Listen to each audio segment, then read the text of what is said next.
All right, we are live. We're just going to give it a few minutes for some folks to join up. Get in here. Let's bring Ben back. Ben, can you hear us? I can hear.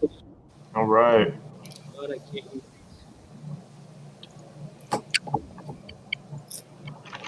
Just going to give it a few minutes for everybody to get in here, people to join.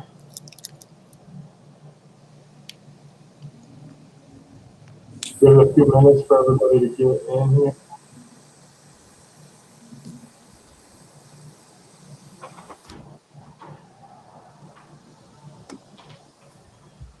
All right.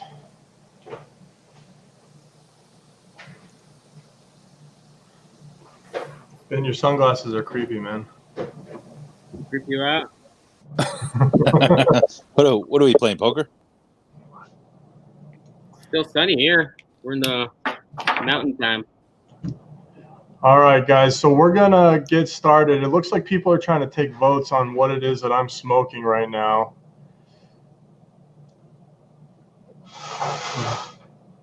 Byron. I'm not smoking a Byron. I'm going to be smoking the United Cigars Maduro Robusto.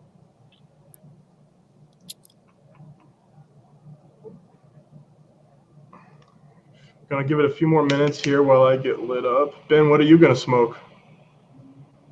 Yeah, I'm gonna smoke a bandolero travieso. So you're fancy, huh? Traviosos. Travioso. Travieso.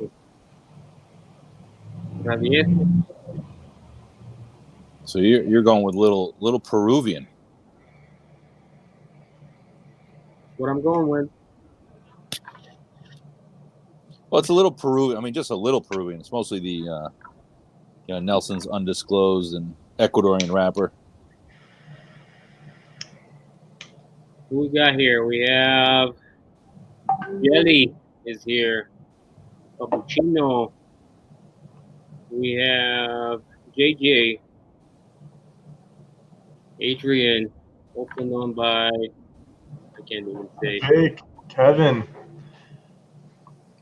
Give it a few more minutes. I think we're still waiting on a few folks to get joined here. I'll put it on Instagram real quick. Oh, so it doesn't show me the chat room. Who's on? Press live comments, not private chat. I don't have that option. On the right, you don't? He's on his phone. He's on a phone, probably I'm on not. a phone. So we won't tell you what they're saying. What? No, he's not. Right. My pants are on. I don't know, man. I've heard things about you. Most are true.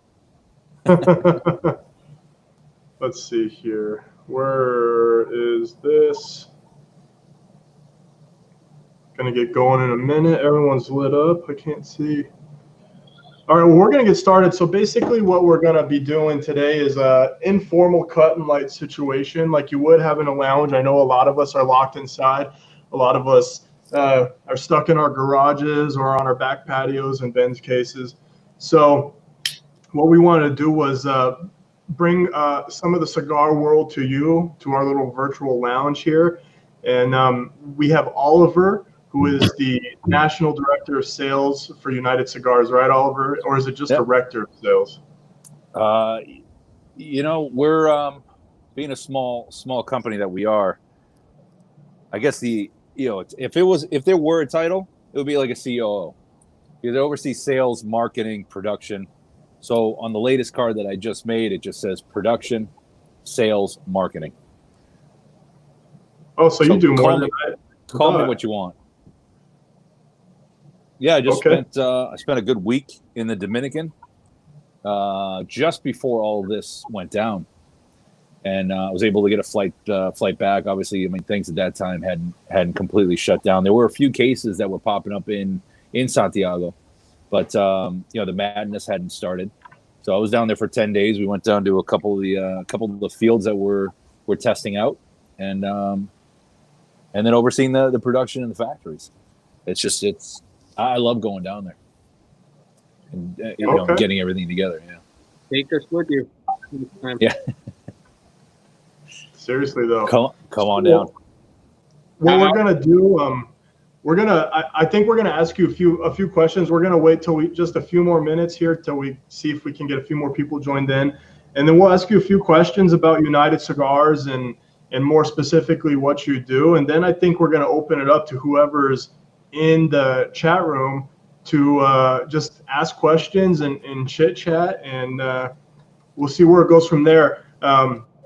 It's important to note, guys, during this cut and light, any purchase that at United or at luxurycigarclub.com, we're doing some deals, and I will put those up right now. So the deals we're doing is if you purchase any 10 United Cigars, you're going to get 4 sticks free. If you purchase any 20 United Cigars, you're going to get 8 sticks for free. If you purchase any 15 Byron or Atabey in any combo, you're going to get this ombre ashtray for free while supplies last. These are really cool. You actually put the lit stick in his foot. I don't know if we can tell, but he smokes. Oh, yeah. You can see him smoking. So this is a sweet ashtray. I love having this. I remember the first time I saw it, I had to get it right away. We have a few of those to give away. And then the other thing is if you purchase 25 or more of any combination of United, Bandolero, Byron, Atabey, you're going to get 8 sticks for free and the ombre ashtray. So I sent that out in an email to everyone that signed up. I'll go over this stuff again, and it'll pop up on screen from time to time. As long as we're live, these deals are good. As soon as we go off air, these deals are not good. Remember, you can get all that at luxurycigarclub.com. So it looks like we have a decent amount of people in here, so I think we'll get started. Just first, Oliver, why don't you tell us just a little bit about yourself and how you got into the cigar thing? Yeah, quick rundown. I started smoking cigars when I was about 15, 16 years old. Never got into cigarettes. And that became a hobby and became a passion. I started reading about it, learning about it, really, delving into it. And then once I finished college with a marketing degree from Boston College here in Massachusetts, I moved out to Vegas, and that was 97. So in 98, I started working for a cigar company, and we had retail locations. We had cigarette hostess programs, about 12 retail locations throughout the Las Vegas Strip. And then we started getting into manufacturing, and that was my first first time getting into that side of the business. And then I started I became director of manufacturing there, started doing the sales for them, and then I left Vegas and moved back to Boston and started with United Cigars about 3 years ago.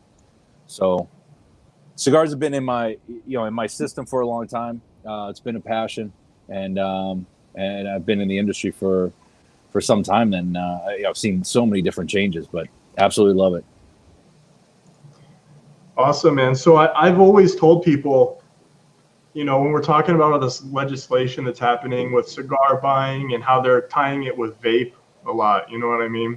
Right. I've always said I've never seen a 15 or 16-year-old running around smoking cigars, and you've just ruined that comment. Just ruined that. Well,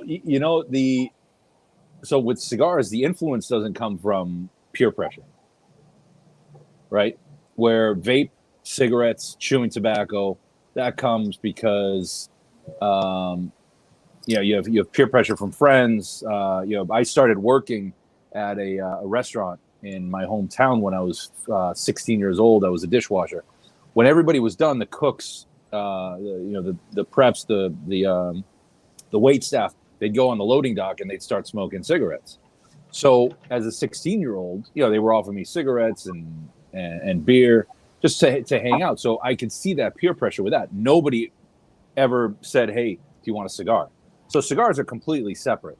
So even though I did start early, there was more of it wasn't even an influence. It was just something that I saw my uncles doing for a long time. My father was always a cigar smoker. So it was just something that I wanted to do. I absolutely loved the smell of a good cigar, and that's what drew me to it. So it's completely different. I agree with you. It's completely different than vape and all the other consumable tobaccos out there.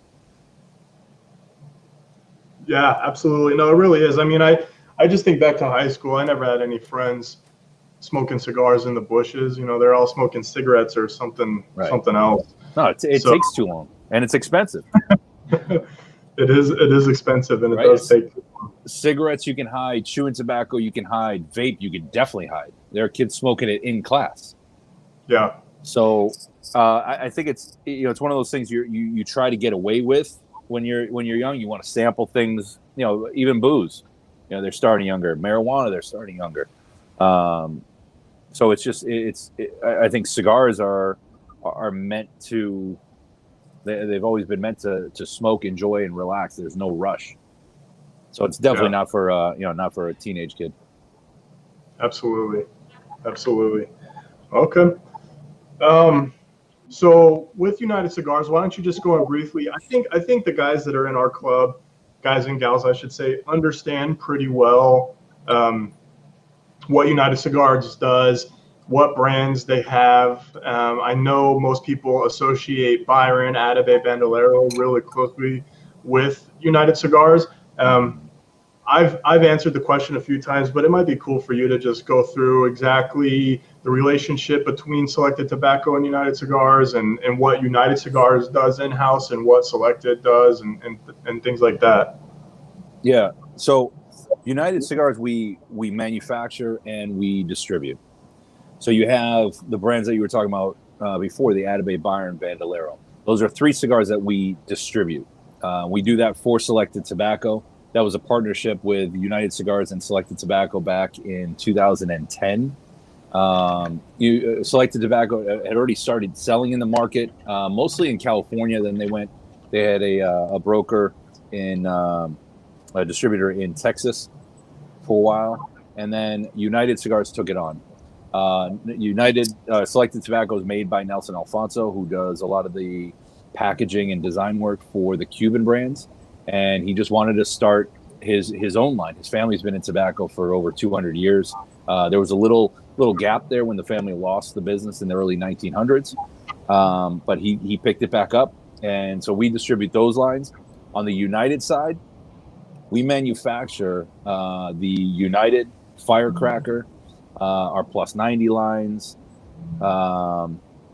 We have manufactured for us the La Giana, which is made at the Camacho factory in Honduras by Davidoff.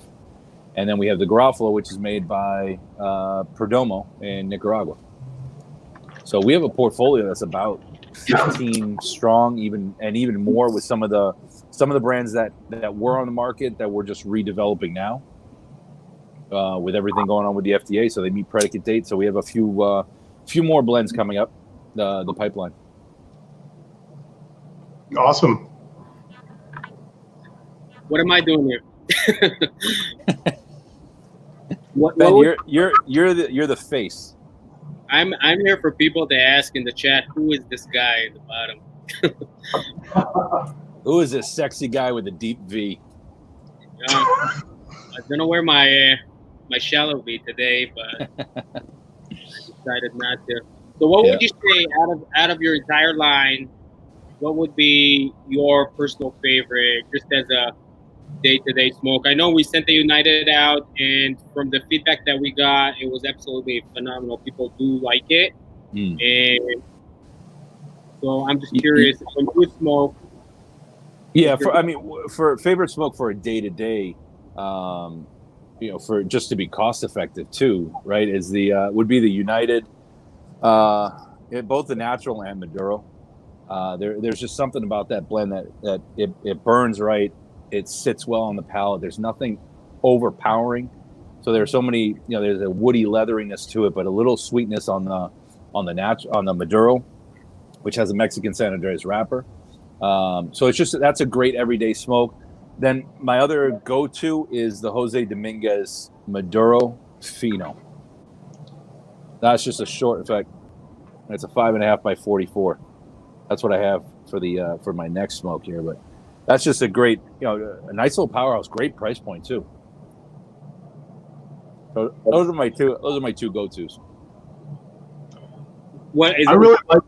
Oh, sorry. Go ahead, Ben. I'm trying to remember if that the one that people compare when you do a live cutting lights, when you put them one against the other. Yep, the blind taste challenge. Yep. So we've done the Jose Dominguez in a blind taste challenge on with the Maduro against the. Which one do we do? I think it was a Romeo Julieta, the Nicaraguan. You said, yeah, I think that's what you said. Yeah, and and it just beats it out. And again, it's not to say that when we do our blind taste challenges, it's not to say that the other cigar is bad or worse than the one that wins. We're trying to show that there are name brands out there that people know, but we have some brands that are great, great construction, great quality, great price point. So it's just to expose people to our lines as an alternative to something else. And for brick and mortar, it's a great option because there are some brands out there that are just heavily discounted. Yep. So that Jose Dominguez Maduro Fino has won several times. Yeah, I remember you saying. I mean, what is it? Is it $8 or $9 retail? The Fino is $6. $6, depending on your state's tobacco tax, but a $6 price point. Yeah. Arizona would be. Probably. Yeah, you're fine. Yeah, and putting it next to $12, $13 sticks. Of course, even if you can't choose, they're about the same. That makes the decision very easy. Right, and the beauty about about those blind taste challenges when we have them, one, it's a great experience for the customers that are participating because you're smoking two cigars at the same time, which typically isn't done by most that are outside of the industry. But what we do at the end, we say, okay, can we agree, or do you agree that both of these are premium cigars? We get a yes. There's nobody that says, "Oh, this is crap." It's a bundle. I wouldn't smoke it. So they agree that they're premiums. They agree that they would smoke both of them. Sometimes they'll lean more towards one than the other. But then we put a price on them, and we say, okay, if either one of these cigars were $15, would you go back to it on a regular basis? And people are like, I don't know if I'd spend $15 on it, but that's a little high. Okay, well, if it were a $10 cigar, would you buy them? Oh yeah, absolutely, all day. Both are great. I would smoke this one. Sometimes there's a slight variation between the two, so they'll say I'll smoke this one in mid-afternoon, this one at night, this one I'd smoke on the golf course, blah blah blah. And then when we do the unveiling, we show that typically we try to find a cigar that's a higher price point. So that Romeo, that Nicaraguan, was around the $14 price point. And then we show the Jose that's at $6 price point. So they just said that they would not spend $15 on either one of the cigars, but they would spend $10 on both of them because they were both good. But they don't have to spend $10 because the cigar that they liked, the Jose Dominguez, is around $6-7. Yep. So there's value when people smoke it. It's overwhelming when you walk into a lot of humidors. So you have very few companies out there like you guys that help educate customers because there's a lot of good out there that just isn't known. Because you have a very broad selection for a company, a lot of different lines that are that you guys either produce or distribute, and people don't know. It goes from acid, right? You have one line of acid or something like that. Yeah, we do have a line of made by Drew Estate. It's the Acid Amigo. So there are two cigars wrapped in one cigar band, and it's a little bit larger than a Blondie, but the price point is around $11 for the two. So it's a little bit less than a Blondie. But it's made by them. It's their packaging. It's their cigar. It's just distributed by us.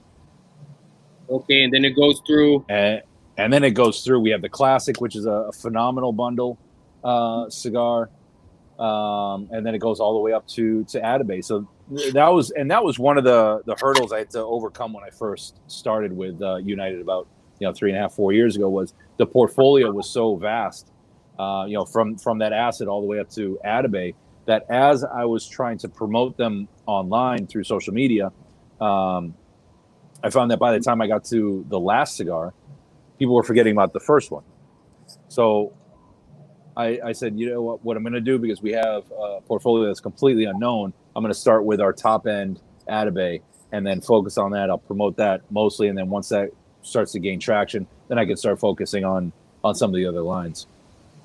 Because you have other, like someone in the chat here, you still can't see it, right? I don't know how that app works, but no. You have another well-known cigar. It's the Firecracker. Somebody said they're lighting it up.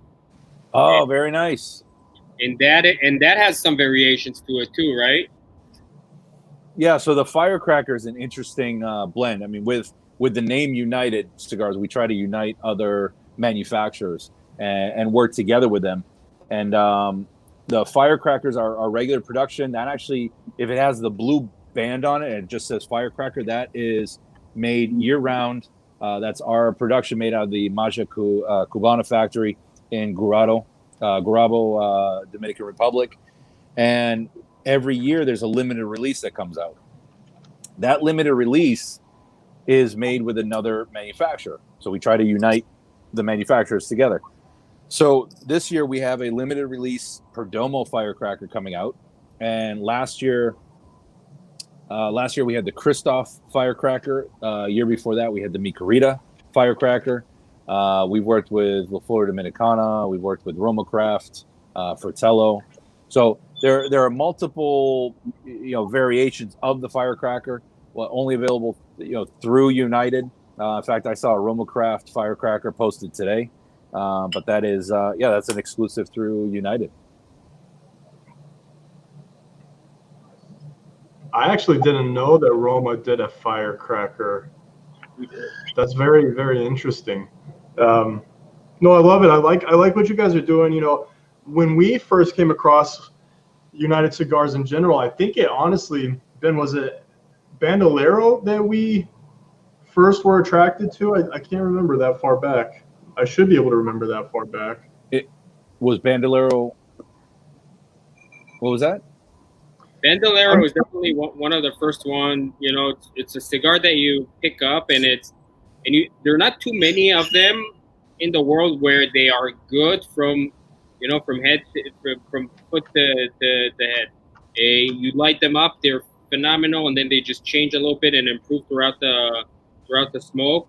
A lot of cigars start off a little off, and then in the second, third or so they kick in. But really, Bandolero was one of the first ones that I noticed, where as soon as you light it up, it tastes good, and all throughout there's no, for my palate at least. Of course, some people might not agree, but from construction to everything, it's just a really, really nicely priced, very high-end cigar, in my opinion.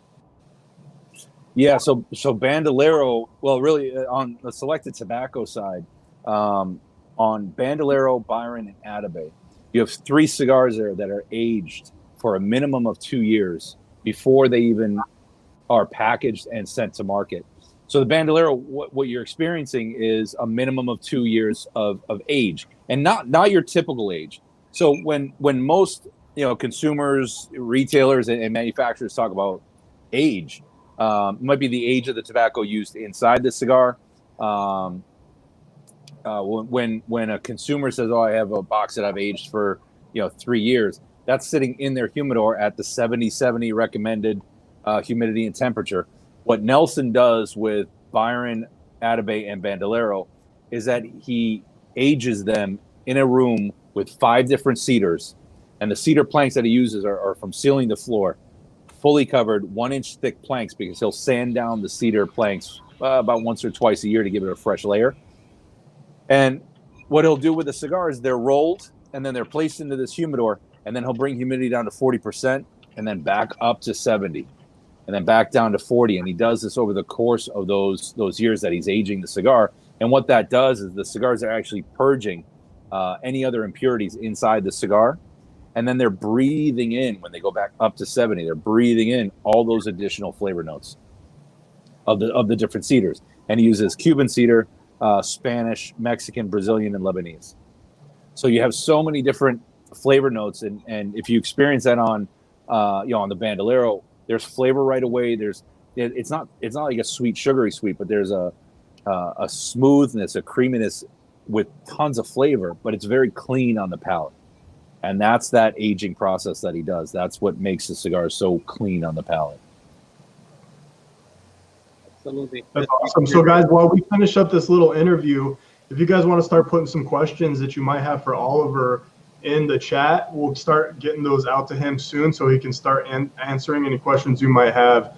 We won't talk too much more here. I think my favorite stick from the United line has to probably be, like, from the United core line, is actually the United Maduro. I really like the Robusto, and I really like the Churchill. But I love this Mexican San Andreas wrapper. I've actually been on a Mexican San Andreas wrapper kick for a while now. And this is such a great stick. I love the sweetness that comes from the cigar as well. It's a unique thing. There's a couple other sticks on the market that do it without adding any sweetener. Like Steve Saka Sobremesa Brulee has that natural sweetness. This does that too. It's not as potent as it is in that Brulee, and I actually really enjoy this stick because of that. Right. And then I love the Bandolero too. We love the Atabey. In fact, that's what I have next here. Is I'm gonna light this Atabey Mysticos up next. Nice. I couldn't help myself, man. So, but I'm gonna really quick, and I'm gonna get my earphones since my Bluetooth earphones aren't working, and I have to lean into the computer. So I'll be right back. Sorry. We're gonna turn him off. Boom, he's gone. Shut him down. So I'm trying. You got to forgive me. I don't have the camera, but I'll figure it out. Anyway, go on. I'll get as the questions come in, I'll get them up on the screen, and then I'll read them to you so you can answer basically what's going on. We had John say that United Maduro is great. I agree. We actually sent the United Maduro Churchill in a box not too long ago. And everyone that knows Luxury Cigar Club knows that when we send a cigar out, it's because we love it. You know what I mean? There's no other way to get into the box other than sending something that we absolutely love. So I have a question here from Jeff, and the question is, what is the best Atabey to start with if I've never had one? Oh, that's a great question. So cigars, when you have a blend, they can vary throughout the line with the different vitolas, and that's why you'll see sometimes when a Lancero is done right, you're tasting more the wrapper, but the filler, the blend is changed a little bit to kind of compensate for the lack of filler. So in the Atabey line, I would say the best one to start with is, I'd say maybe like a Delirios or Ritos. That's a nice Toro size. That gives you a good understanding of what to expect with Atabey. But if you find that one is a little softer, you want something with a little more punch, that's where you go to the smaller ring gauges. And something like the Brujos, which is a Robusto, the new Sabios, which is more of a Corona size, or the Lancero, tons of flavor, a little more pepper on the draw, but again, very clean because of that aging process. Atabeys are aged for a minimum of 5 years before they're even put out to the shelf.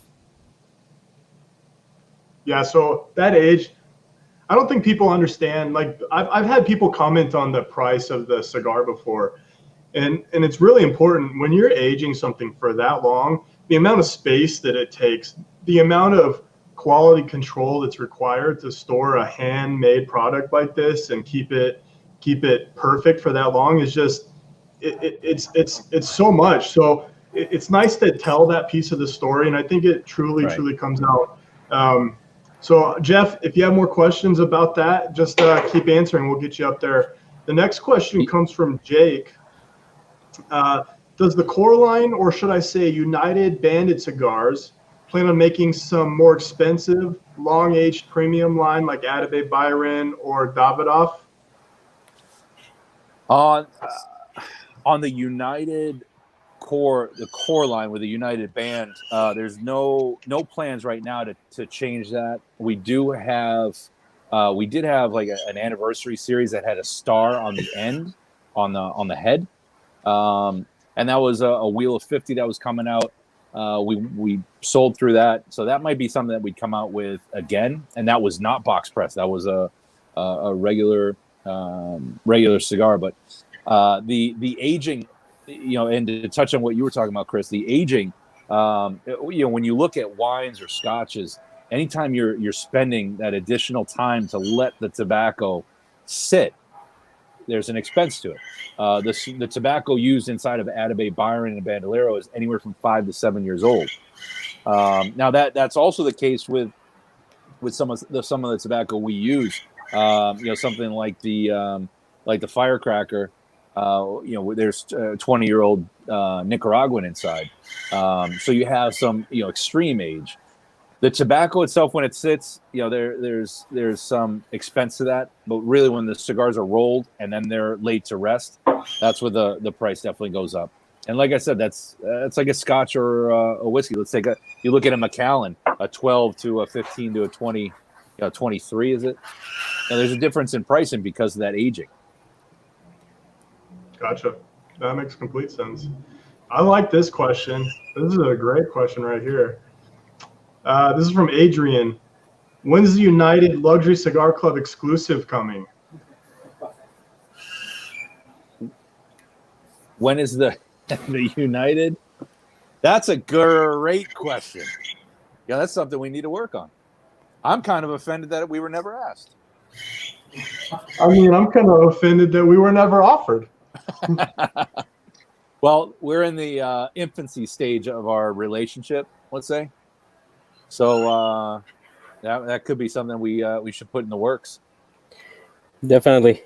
Something we'll be happy to have. So let's see. John just ordered a 5-pack a few days ago before knowing that they were getting the Churchill in the box. Well, John, you just have more United love to go around. The other thing I really love, just to touch on that, actually what John said, this is not a cigar that's going to break your bank if you smoke it every day. And and that's one of the best things about this stick. I mean, I don't remember off the top of my head, but this Maduro Robusto retails for remind me, I don't the retail on that is $7 again. And I say, when we talk about retail, I want to be clear to everybody out there, because some people are just unaware of their state's tobacco tax.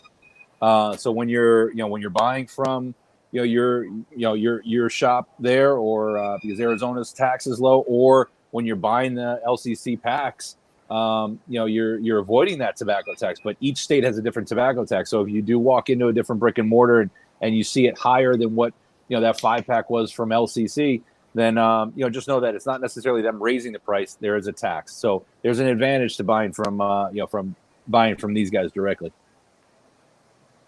Yeah, there is an advantage. And all your cigars are Corona free. I'll just put that out there. They are Corona free. Corona free. Let's see, Kevin. I have a few Idolos Tubos. Is there anything I need to do special to keep them, or just have them in the Humi like all the other cigars? That's actually a good question.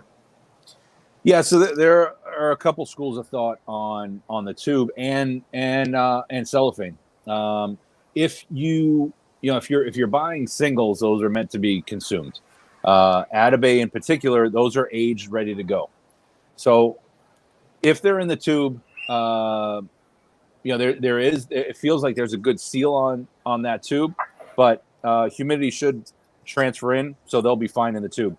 It's good to keep the cigars in the tube if you have other cigars in that humidor, because you don't want the Atabeys to take on the flavor profiles of some other cigars, and vice versa. Although, if another cigar takes on an Atabey profile, it's probably helping that cigar. Also, just make sure in the tubos, just open it and make sure there's just maybe a little bit, tiny bit of humidity in there. If it's bone dry, you should add a little bit. What is it that you use for the tubos? Is it you just use the well, so we had a tube that had the bullet cutter and the humidification device on the bottom. There you could add a little bit of glycol solution. You're talking about this one or no? Yeah, see, that's what I can't see. I'm trying to get back. Oh. I'm afraid to press anything because I don't. Okay, it's the glass tubo with yeah. If it's the glass tubo, then you can add a couple drops on the bottom. So if you unscrew the bottom of that tube, you'll see the you'll see the sponge on the bottom. There, you just add a couple drops of the glycol solution, and you'll be fine. Perfect. Honestly, and there, guys, once you have the glycol solution, that'll last you for months. But don't keep them; just smoke them and buy more. That's the right way to do it. Exactly. Smoke the cigar in that tube, and then refill it with a United line, an Atabey. That's right. Jeff says, don't fit anything except for an Idolos, though. I tried. Right. Jeff says, Chris and Ben, I need to try a 3-starter Atabey with my order. Well, throw it on there, buddy. We'll get you taken care of. Kevin says, not in NYC. I'm assuming you're talking about your tobacco tax, Kevin, in New York. What is the tobacco tax in New York City? Does anyone here know off the top of their head? Oh, 40%? He says it right here. 14%. No, in New York City? No, it's 40-some%. No. No, it's 7. Yeah, it's like 70. They were. I think they went to 28. They've bounced around quite a bit. Off the top of my head, I thought they were at about 28, and they were going back up to about 70 because they were at 70, and then they went down. 70, 78, something like that.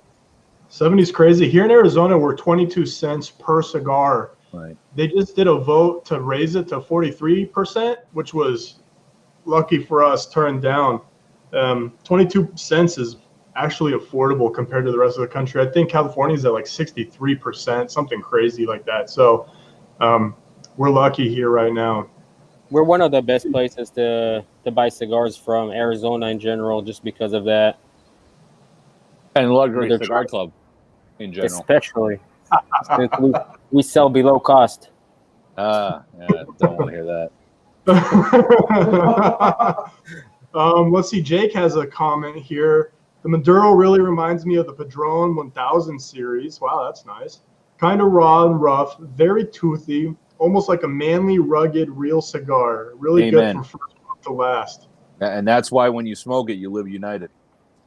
Are you going to hire Jake for his marketing prowess? Yeah, absolutely. And we don't say it.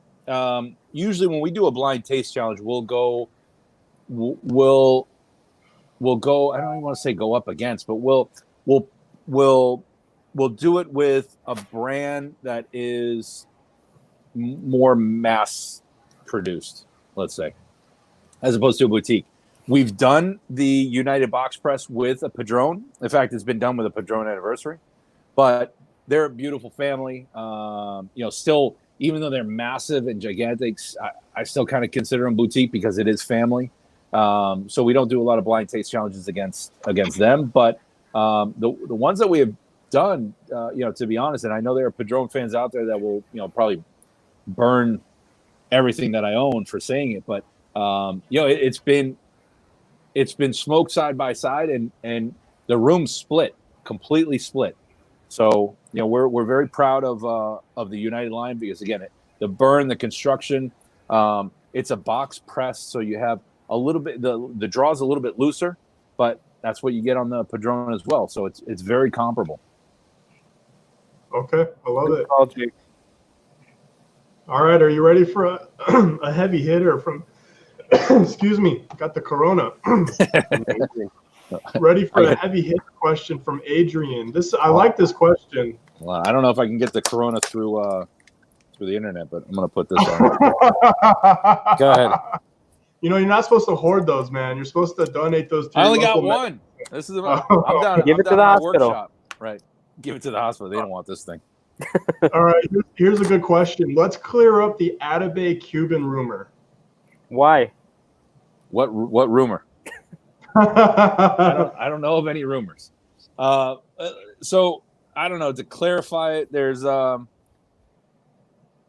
think that was started a long time ago when it first came to the States, and people were using that a lot, the distributors, and I think that's why things changed. I like to see Atabey sit on its own because it is such an incredibly beautiful cigar. It's a unique experience. It started because Nelson, again, does all the packaging for the Cuban side. He designed the Bejique, all the packaging, the band, the artwork. And so there's a lot of similarities when you open up a box of Bejique or you see a box of Bejiques being opened, and then you look at an Atabey box and the packaging behind that, they're very similar. So a lot of people were saying, oh, it's a Bejique or it's this. We've never said that it's a Bejique. We've never said that it's Cuban. There's a lot of a lot of rumors going around there. The fact that people think that, because that's what some manufacturers strive to have, the original Cuban taste, is an honor. It's humbling. But yeah, there's undisclosed tobacco. That's Nelson's blend.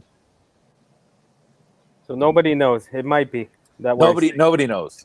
I don't know, and if I did, I couldn't tell you. That means so, okay. So now we got that cleared. Is it clear? That's what he wanted. He wanted to clear it. But this is a better question.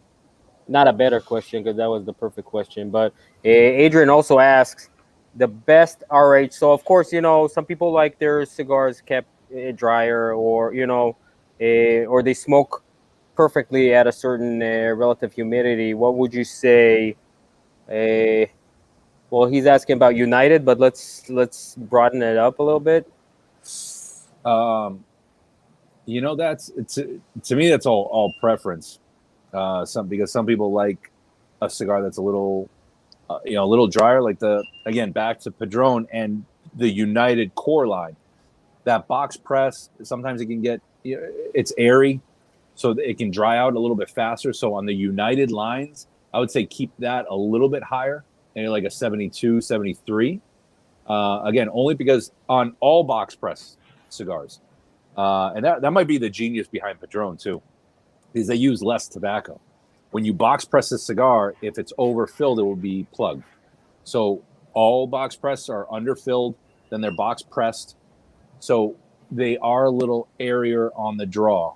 So again, now when I'd probably set it around 72, 73. But then that means you need a different humidor for your United lines. And maybe that's something we'll do with LCC, an exclusive. Can we talk about something? It's more general, but just it brings it up. And a lot of people ask that, so it would be cool if you could give your take about it. So with box pressed, and we use less tobacco in them, and they have a different flavor. Can you explain how the actual box pressing them really affects them? Affects the flavor? The flavor, yeah. So a box press, again, because there's less tobacco, it will be a little airier. It may have a tendency to typically burn a little bit hotter. I tend to try to smoke them a little bit slower because they do have a tendency to burn faster. But a box press, that's an argument. You could put a panel up here, and people will say that a box press tastes completely different. There's a slight variation again in taste, but that's the blend that's in there is just a little bit different. Okay, now that makes sense. It makes sense. One of the things I heard, and again, I've never dealt with the manufacturing side, of course, but that the pressure that's put while pressing them, basically, quote unquote, adds like a certain period of time if they were just sitting and aging by themselves. I've I can't. That's above my pay grade. Let's say, I've never heard that. Again, I mean, look, I go back to the blind taste challenges because people are absolutely blown away when they try this. When you cover the band and you take every prejudice out and every preconceived notion about a cigar, and any influences that you may have from advertising or friends. That cigar will smoke completely different. So I don't want to say it's a total mental thing, but people have a preference. So I think that's a kind of an interesting topic, and one that I find myself talking about a lot when I do any of these live streams or interviews with people or whatever it is. Band shock is what I like to call it. Yeah, it's so prevalent in the marketplace, and it is everywhere, right? Like, I mean, you can look at fashion, you can look at automobiles, you can look at cigars, you can look at almost anything, and a product with the right name associated with it will always appear to most people to be better. And I think when your mind believes that it's better, the experience that you get with it is better. So I really like the blind tastings that you guys do. We're actually going to build a blind taste box soon. If you want to get signed up for that, email us, info@luxurycigarclub.com. And I think it's important for people to understand that what they see really, really affects what they taste and what they feel about a product. So I like that you brought that up. I like that you guys are doing that, because you go into a humidor and there's a million different options. You know what I mean? And it's really hard to find something that's in the bottom corner. One of my favorite cigars not my favorite cigars, but a cigar I go to a lot is a Grand Habano Persian King. It has no band on it. I found it at the bottom shelf in the corner of a humidor, just tucked away. And I love the stick. We sell a lot of them. And I probably would have never gone like to the United because, first of all, I couldn't find them anywhere, but it's not a name that I really knew about until we really started this Luxury Cigar Club thing and we started really going through cigars. I found that the way a cigar looks means so little to me now. I just want to light it and smoke it and see what it's like, and then light it again and smoke it and see what it's like. And another point along that same thing is, not every humidor in the nation is maintained the right way. You know what I mean? So you could get a stick from a place and it might not be good. That doesn't necessarily mean that stick isn't good. Maybe it's under humidity, or maybe it's over humidity, or it got really dry for a week sitting in some back storeroom. So it's always important for me and for Ben and for David to go back to a cigar 3 or 4 times before you really pass some sort of judgment on it. Because even like the best cigars, I picked up Padrones for the first time and I'm like, dude, this is not good. And if I would have stopped right there, I would have never known, okay, no, I just got a bad one. I got one weird somewhere. Do you notice that when you're dealing with a lot of cigars? I mean, you're in the industry, you're in the world. You find that to be true as well? Yeah, no, 100%. When you go, like say you go to a supermarket, you want to find out, you go to the butcher, you're going to pick up fish. You want the fresh catch that just came in. Well, cigars are different, right? Because when we ship to our retailers, we're shipping out to you guys. That's what to you. It's about 5-6 days on a UPS truck and a plane. So you're talking about different temperatures, transit time, and then it lands. And if we ship to you in the middle of summer, it might be on the back of a UPS truck at 100. And I don't even know what it is in the back of that truck. I'll just talk on, speak on the United side. I had a retailer that called me maybe a month ago. He received a shipment and he had been waiting for the Byron Distinguidos. And he's like, oh, when are they coming? When are they coming? They landed, he lit it up and it exploded. Exploded's a big word. The wrapper cracked. So he said he lit up another one. He said he went through 5 of them and they all cracked. Well, we're shipping from Nashua, New Hampshire. So that goes into a truck. It's already cold. Then it goes to the facility, not humidified. Then it goes onto a plane where it's, I don't even know the temperature there, minus 20, minus 30. Then it lands in Chicago. It's in another truck at 15 degrees. And then it lands in a shop. And as soon as it lands, he's so excited to get it, he's lighting it up. Well, for that cigar that's already been in that stressful of an environment, and then you introduce heat to it, it's going to crack. That's a very, on Atabey and some of the Byrons, That's a very, very delicate wrapper. That's an expensive wrapper. So when you introduce heat to something that's been stressed so much from humidity and temperature, you're going to have those problems. So when you go into a humidor, it's not necessarily, hey, what just came in that you want to light up right away. Sometimes they'll smoke great, but there's definitely the elements that are out there that play a factor on the cigar. Absolutely. Oh, that's a great point. Yeah, we when we get them at our warehouse, they're inventoried, and then they go right into the humidor, and they sit there, they soak it up. We keep our humidor a little lower humidity and a little lower temperature. We're not 70 like a retail humidor might be.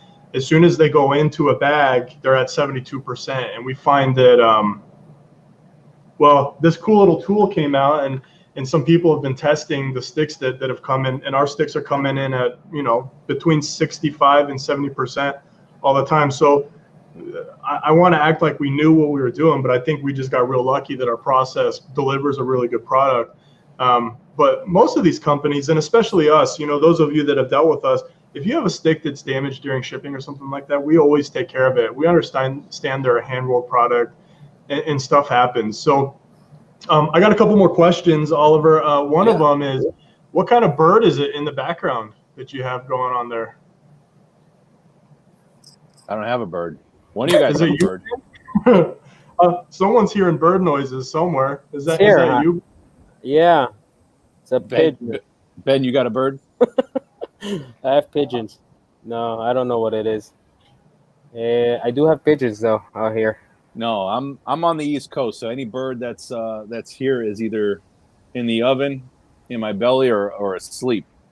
I don't have a pet bird.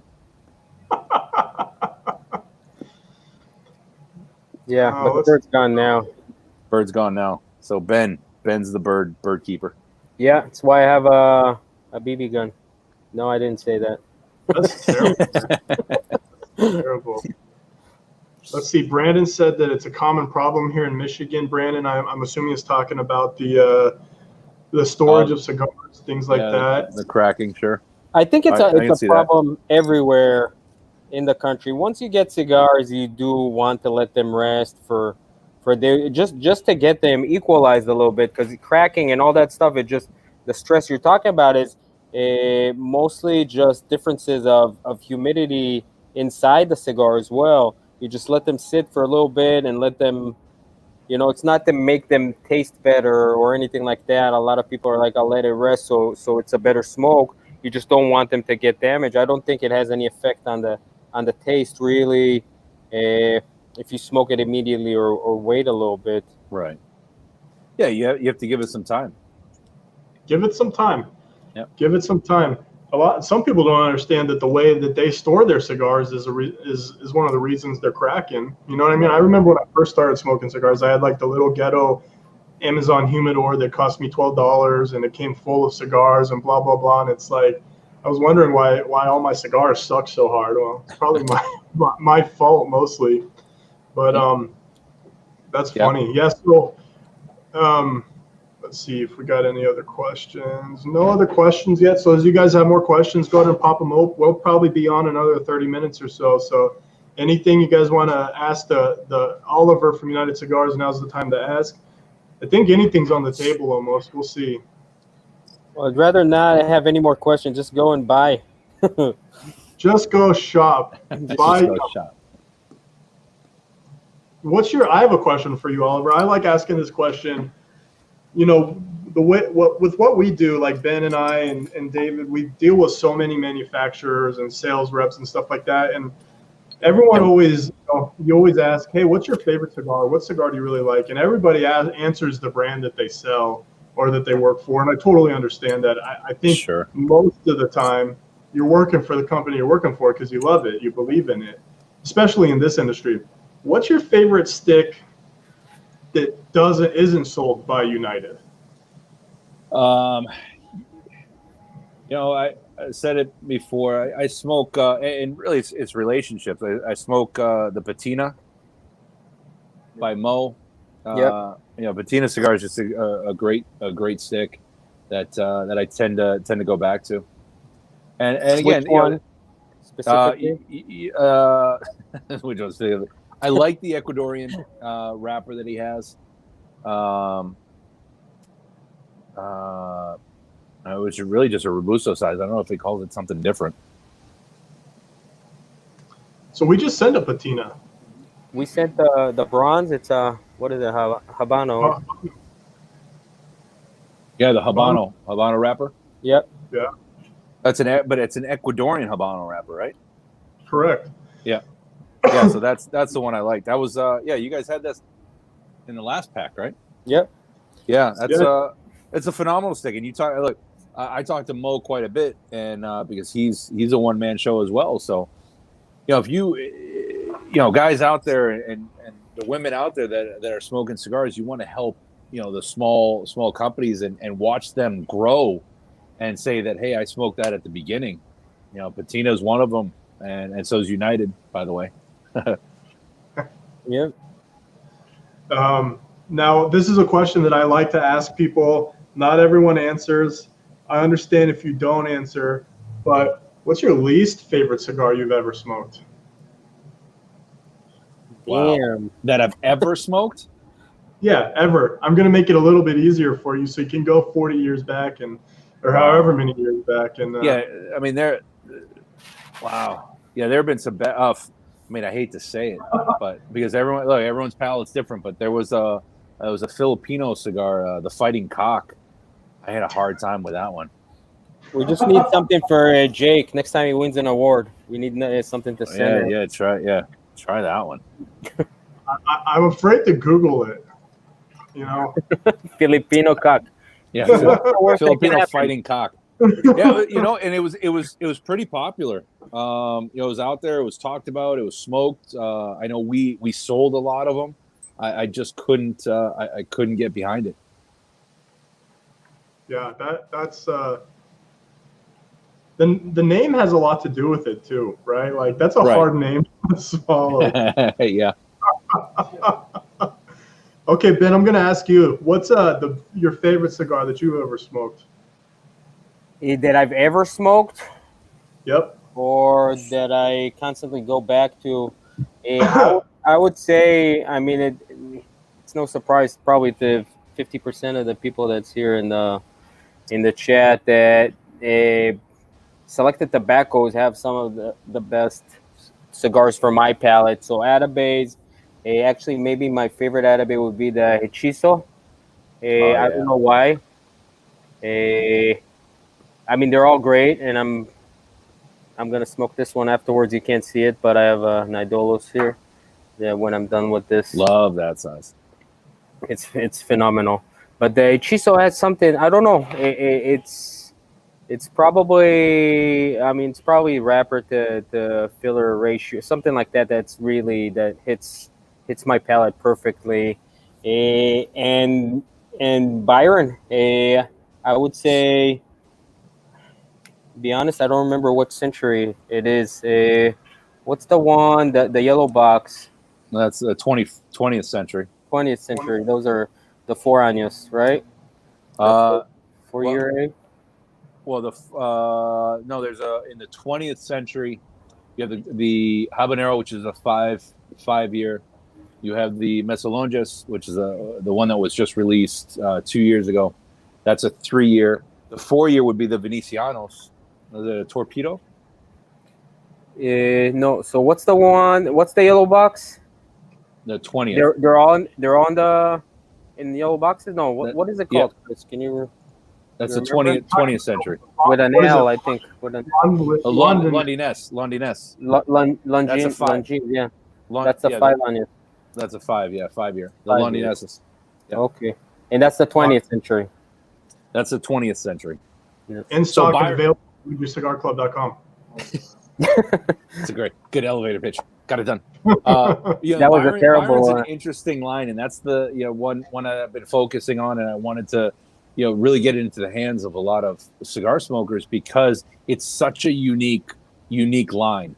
Somebody, it's confusing. I'm the first one to admit that because there are so many different. There are 3 different blends, but they're just all so unique within the centuries. So the Byron name was actually a Cuban brand back in the 1800s. It was named after Lord Byron in 1850, and that was Nelson's family's line. In the early 1900s, the family lost the line, but so did thousands of other families in Cuba. They consolidated all the cigars really down. It went down to about, 30, 40 different brands. So they ate up all the smaller brands, and Byron was one of them that went to the wayside. Nelson picked it back up in the late 1990s, started to reblend the cigars, really kind of thinking about what the cigar may have tasted like back then, or what he would have hoped it tasted like back then. So you have the 19th century, which is the 1800s, and that blend is Peruvian, Nicaraguan, and undisclosed tobacco on the filler, undisclosed binder, and Ecuadorian wrapper. Now, in the 19th century, you have cigars that are aged for 3 years minimum, 4 and 5 years. They're all different. There are 4 different sizes within that 19th century. So they're all incredibly unique. So when you say, I've had a Byron, you really have to see what century, and then you have to see what size, what vitola you smoke. And then when you go to the 20th century, Nelson took out the Nicaraguan. He wanted to soften it a little bit. So you still have the Ecuadorian wrapper, still have the undisclosed binder, but then he uses a little bit of Peruvian and Dominican and undisclosed fillers. And then those in the 20th century, the yellow packaging, aged anywhere from 4 to 5 or 3 to 5 years as well. So just depending on the size, but the aging is notated on the second band. You'll see 3 años, 4 años, or 5 años. Then when you go to the 21st century, that's all the black packaging, and that one uses the Atabey wrapper, so it's a very, very delicate, smooth, light wrapper. That one uses more of the undisclosed filler, a little bit of Peruvian, and just a little bit, 1 leaf of Dominican Ligero in there, and those are all aged for 4 years. So they're all very unique. I love the Elegantes from that line. I think out of the Byron, the Elegantes is my go-to. Hard to get. But it's available. Available at luxurycigar.com. I'll ship you 10 boxes tomorrow. Yeah. Oh, how nice of you. Thank you, man. I appreciate that. I'll just store those away. We lost them. They are hard to get. Atabey Byron accounts are very limited throughout the country. And when we limit those accounts, within the Byron Atabey lines, you also have cigars that are extremely limited in production. So in the Byron line, in the 19th, 20th, and 21st century, you have one Vitola that is limited to 200 boxes per year. In the 19th century, you have the Gran Poema. So every year there's a new vintage that comes out that has 5 years of age on it. That's completely sold out. Is that the humidor with that's the humidor? Yeah, hygrometer? It's a humidor, numbered box 1 through 200. It has the hygrometer on the front. Then on the 20th century, the habanero. And then the Elegante that you were just talking about, that's also only 200 boxes are made per year, and that comes in the humidor as well. It's a great stick. So Ben, same questions that I asked Oliver. What's your least favorite cigar? Wow. No, can you? Do I have to answer? Absolutely not. But you should. No. Oliver, just say the same thing he said. Yeah. Actually, the Filipino cock sounds absolutely terrible to me too. Yeah, but what's the worst? I'm not gonna really answer that because first thing, we're same as Oliver. It's all about relationships. Even if I had one that I did not like, I'm not gonna blast them out. And you know exactly which ones they are. I'm sorry, I'm being super vague. No, never mind. Never mind. I'm just terrible. I'm sorry. Boring. We got a question from Jake.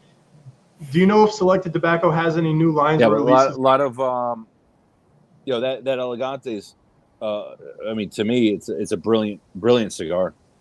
That's the closest one to the Atabey because it's very similar blend and it uses the wrapper. But if you have somebody that loves the Atabey and they want to go into the Byron line, that Elegante would be the one to start them with. What do you think? What would you say the difference in flavor profile would be between them? Well, Byron, Atabey is a very mild body, but more medium in strength. It's very smooth on the palate. A lot of flavor and a lot of character to it. And then when you go to the Byron, the Elegante, the 21st century line, you're going to have just a little more body to it, but still that medium strength. So Byron's going to be a little step up, but still very smooth on that 21st.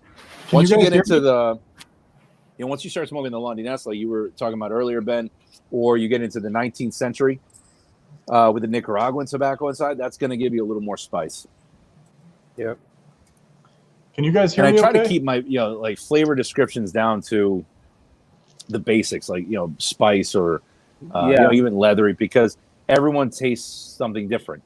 Yep, exactly. I don't want to say nutmeg or pea but you can say earthy and but I will say something about good and bad cigars that in the past year or so, and we get a lot of samples sent into us from new boutiques, different manufacturers, new blends. They want to be in the box, and we get a lot of those. And I can tell you that in the past, even the past 3 or 4 months compared to the previous time, the cigars that do come in are really, most of them are very good. There's not so many cigars that I would say this is not a good cigar. So I think things for us as a community and as cigar smokers are looking up, because the blends are improving, and if this keeps up, I think Cuban being the best in the world is probably gonna be a myth that would be obsolete. Yeah, well, look, I think there's so much good tobacco out there, and you have a lot of manufacturers that aren't necessarily rushing to market as they were during the boom. So you had a lot of bad cigars that were coming out at the time in the early 90s, and even the second boom in the 2000s. So you have a lot of good tobacco being used. Then you have a lot of skilled manufacturers that are producing great cigars. So Cuban cigars are, they're good, and there are people out there that love them and will swear by them. But looking at the market today, they're great quality cigars that you have to experience. You can't be stuck in. You shouldn't even be stuck on one brand. There are so many great cigars out there, and you'll run into some bad ones, but there are a lot of fantastic cigars out there. Absolutely. And part of the Cuban, on the Cuban side, it's the mystique, right? We still can't technically get it here in the U.S. Can't be sold by retailers, so you can't obtain a Cuban cigar, just by going down to your local brick and mortar or online. But it's more of enjoying it because you can't get it. Yeah. Oh, I see. Adrian has another question. Is Oliver a Luxury Cigar Club member?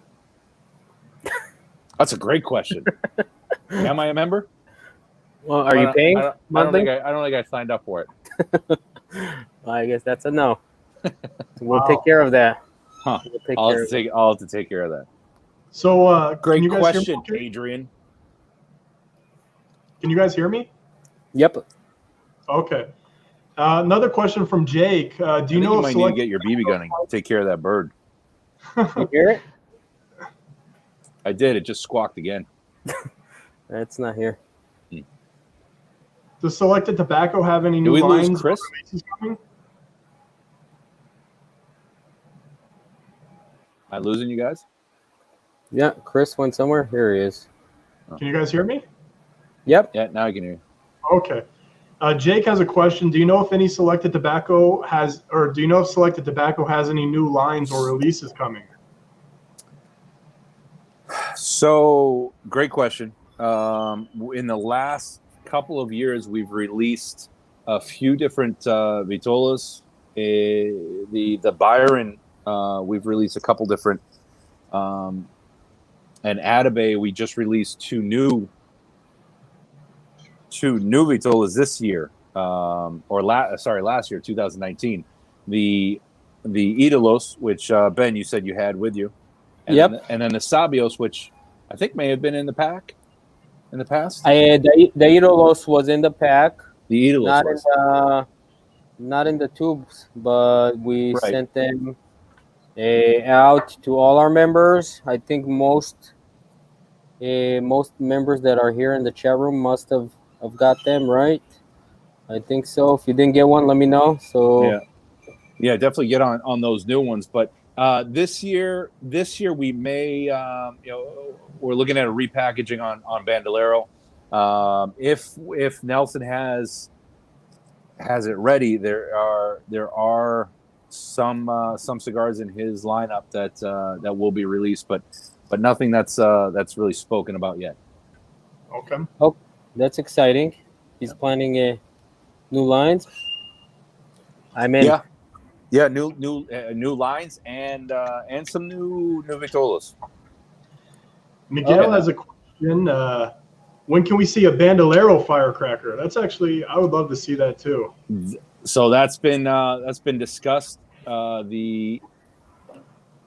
Because Bandolero has a minimum of 2 years of age on it, that's going to be down the road. But we're trying to work something out with Nelson, because that would be an expensive firecracker, where typically a limited release firecracker retails for around $7. And you have to understand, a firecracker, you're looking at a 3x52. So it's a smaller cigar. So a Bandolero that's going to be a 3x52, it could be around the $9-10 price point. So we're playing around with that, but for a limited release, it as the Bandolero name gets out a little bit more, it might be something that we're going to entertain. So John, I would love seeing. Me too. John wants to see the humidor, so I'm going to go full screen for a minute. This is that Byron humidor, the Elegantes, and it's a really gorgeous humidor. I have one on my desk, nameplate on it and everything. Awesome tray. Mine's empty. I wonder why. I mean, it's a gorgeous setup. There's room for Boveda or some other humidification in there. It comes with its own humidor built in, and this one here is number 38 out of 200 from 2014, it looks like. So really beautiful humidors that they do. I mean, the packaging from Nelson is ridiculous. I think it's the best in the game, really, for thank you for both Byron and Edebe. Just getting a box. I mean, it's worth buying the box just to have the experience of opening a new box. And I mean, it's basically all of them are really either travel like full-fledged travel humidors, or even desktop humidors such as this. So they're all So on that Byron Elegante and the Habanero, as well as the Gran Poema, that there's a disc that in the back of that tray, there is room for a disc that goes there, or a Boveda pack. Yeah, Chris, you can show the there is the disc in there for the humidification. Yeah, so it does have it. Mine's just on my desk for show off purposes, but ouch. But yeah, it does come with the humidification built in to it. I throw a Boveda pack in there mostly because I'm lazy. But it does, if you want to get one of these and just keep storing cigars in it, they're gorgeous boxes, man. I have them in a shelf at home, like where my wife keeps her wine and where I keep, my cigar boxes, and people are always looking at it, trying to figure out what it is. So they really are eye-catching. Adrian puts me on the spot. Adrian's putting everybody on the spot tonight. He wants to know what my worst cigar was. I'll answer. I had a house blend from a lounge in Phoenix. I won't say which lounge. It was just terrible. Just really terrible. It's a real cop out. It's a cop out. Yeah, it's better than not answering, isn't it? At least I'm being honest. Hey, let me ask you about another very interesting collaboration you guys do, which I'm not. I know that. Well, I'll just say it, and you let me know you just tell us what you know about, or what there is to know about it. And that's the hammer and sickle that you guys do. Yeah, so that was something that we had started with Eric Hansen of Hammer and Sickle a few years back, and then Eric unfortunately passed before the project was finished, and then Eric Wentworth, who's now in charge of Hammer and Sickle now, him and I we finished it up, and that's the blend that we call the Series Unidas, and that's something that we might work on in the future with other manufacturers. The goal was to start with Hammer and Sickle. We would collaborate and work together on a blend, and then we'd come out with it together. So we've been in talks with some other manufacturers, and that might be something we'll continue. But it would be one size, one box, limited. It was limited to 500 boxes that we sold out of. Is that the one with the zipper? That was yeah. So Eric is a big Eric Wentworth zipper guy. not necessarily zipper, but it's a zip tie. Is that what you're talking about? It was a zip tie on the box to show that it was, it was like the last step of security. But there were some shoes that came out. He's a big shoe fanatic. There were shoes that came out. They had zip ties on them, and so we just kind of played with that and put a zip tie on it. I don't know if it was the best idea, but it worked. It was something different. Hammer is the vodka company, right? Hammer and Sickle Vodka, correct? Hammer and Sickle Vodka, correct. Let's see. We got another question here. Does United, Atabey, Byron, or Bandolero make ashtrays? I think it's generally asking about swag, but do we make? We have them made. We have the ombre ashtray, and then one company that you guys know about, Cigar Zona, right there next to Chris. You have the wooden ashtray. I might have that. It's a little bit used at the moment. Oh, you know what? In fact, which one's out? Oh yeah, there it is in the picture. So here, let me do this for you too. This is a new one. I can get this to you.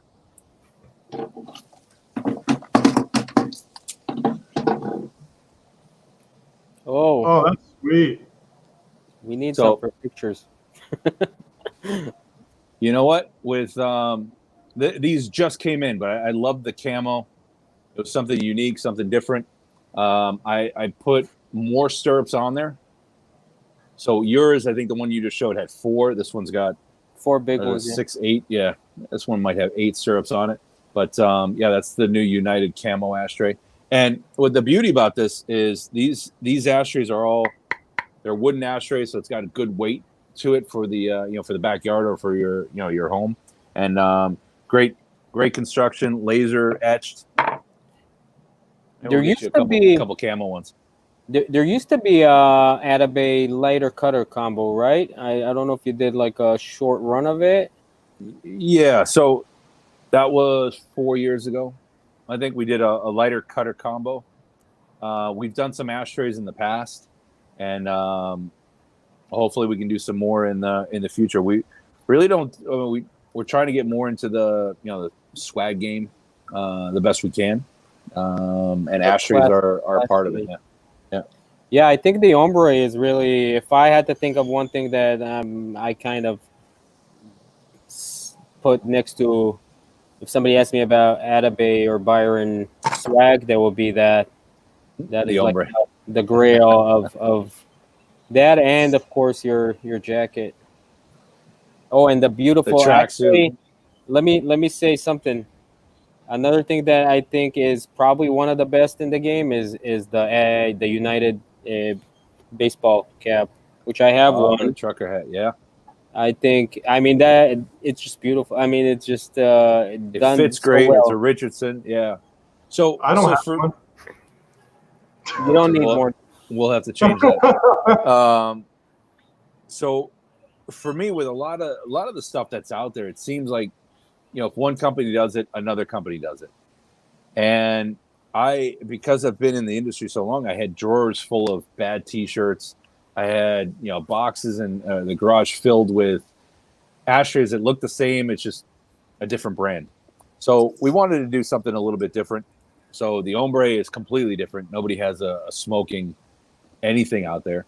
The wooden ashtray made by Cigarzona, that's very unique. It's still the classic, a classic style, if you will, of ashtray. But to have a wooden ashtray, laser etched, great craftsmanship, that was something unique. And we've done flasks with United. These tracksuits I just do myself. The Atabey Byron lighter cutter combos. That's something that Nelson had done for the Cohiba 50th anniversary for the Cuban side. So he kind of jumped on the production side and kind of gang those two together. So we were fortunate enough to have that. But hopefully we have some more stuff coming out in the future. All right, very good. Absolutely. Let's see. Kevin has a question for you, Ben. He wants to know, is there any new LCC swag in the pipeline? Well, it is in the pipeline, but we're trying. We have a similar school of thought to what Oliver just said.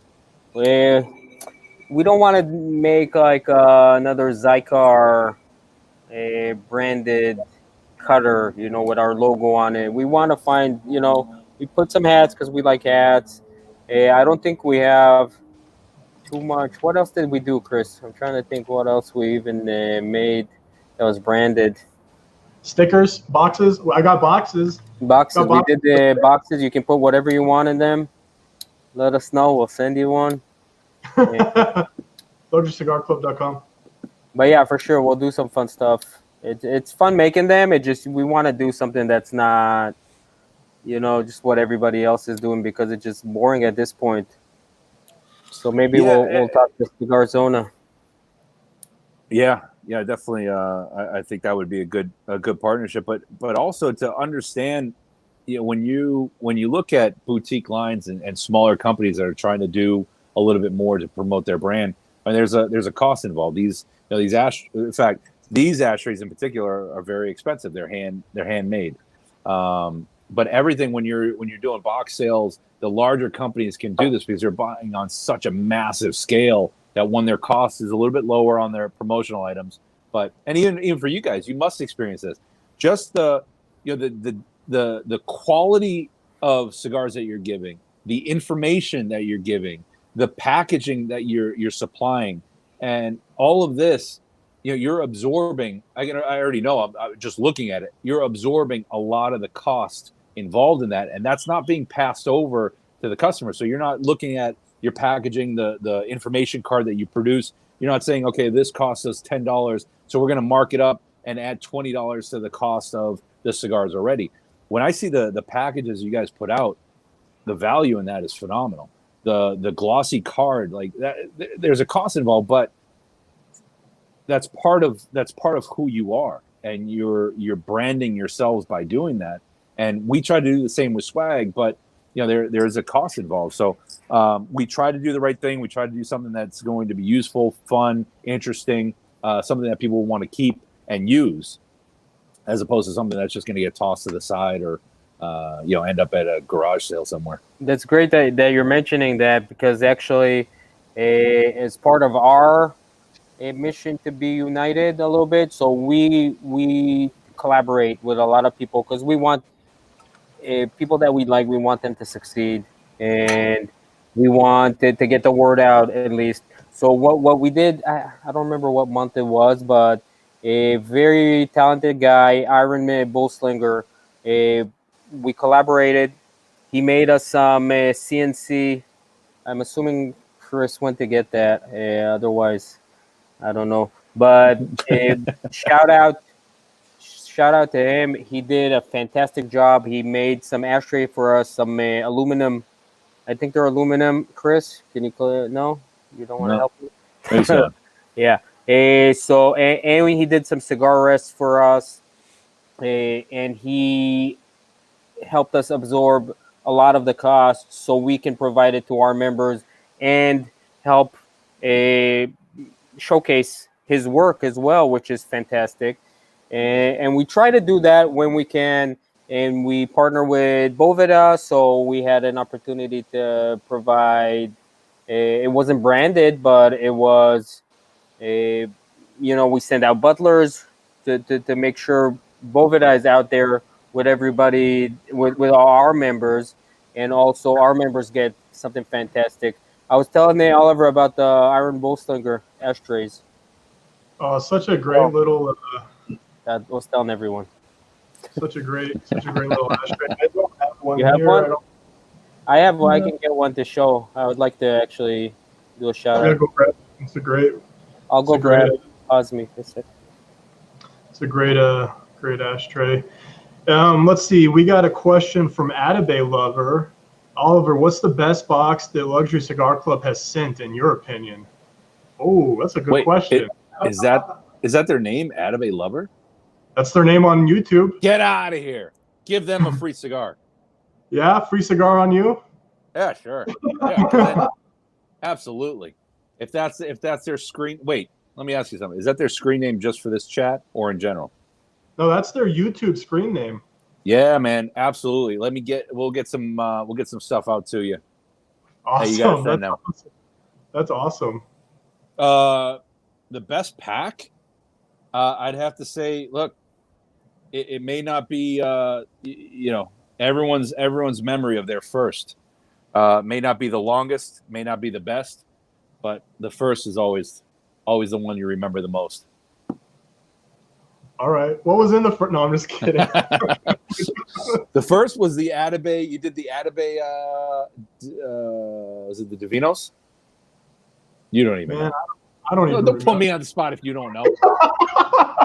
I don't even remember. I think it was the Divinos or the Brujos. It was either that or a Bandolero. I think it was a Bandolero Was it a Sobraviros, actually. Oh, that's a great cigar. Oh my gosh, amazing cigar. So I have a question, actually. I don't think a lot of people know. Can you hand me a Bandolero 10 right there from behind you? Who's watching now? Who's smoking a Jose Dominguez? Jose Dominguez. Raise your hand if you're smoking a Jose Dominguez. So Bandolero right now comes in these 10s, and they're humidors, right? They have humidification built into the lid, and they're cool, and they're metal, right? They're metal humidors.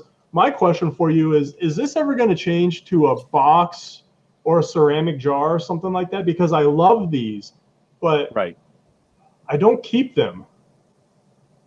What do you mean you don't keep them? Afterwards? I mean, they're hot. Yeah, right. Afterwards, you know. Yeah. So here's being transparent, right? I think when Nelson first came out with the lines of Atabay, Byron, Bandolero, when he first developed them, he was in his mind, he was thinking of all the Cuban brands that he comes out with and all the design work that he does. So when he was designing Atabay Byron, in his mind, he had all these ideas that he wanted to use for his lines. And within those ideas, he had some boxes, but he had jars. In his mind, he was looking at what sold the most on the Cuban side. And anytime he came out with a limited release or some sort of celebration of an anniversary, it was in a jar.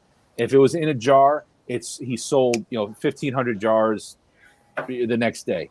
If it was he did 10,000 travel humidors, but they were little travel packs of 10 cigars for Cohiba's 50th, 10,000 only for duty free. Those sold out. So when he came out with his lines, he put them all, the majority of the sizes, in jars, porcelain jars.